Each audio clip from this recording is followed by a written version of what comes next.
பொதுவா சனி ராகு சேர்க்கை வந்து நல்லதில்ல அப்படின்னு சொல்லுவாங்க. சோ இந்த சேர்க்கை வந்து 12 லக்னங்கள்லயும் இருந்தா என்ன இல்ல மாதிரியான லக்னங்கள் இல்லைங்க. சனி ராகு சேர்க்கை நல்லதில்ல அப்படின்னா சில இடங்களுக்கு நல்லதுங்க.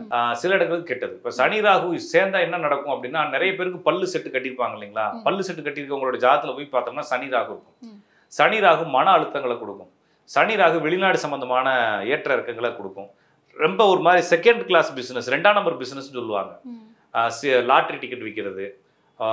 நம்ம நிறைய ஃபாரின்லேருந்து பார்த்தீங்கன்னா இப்போ நம்ம ஊரில் தான் லாட்டரி டிக்கெட் பேன் பண்ணிக்கிறாங்க. சிங்கப்பூர், மலேசியா எல்லா ஊர்லேயுமே வந்து நான் வந்து லாட்டரி வாங்கலாமான்னு தான் எனக்கு ஃபஸ்ட் எடுத்துகிட்டே கேள்வி கேட்குறாங்க.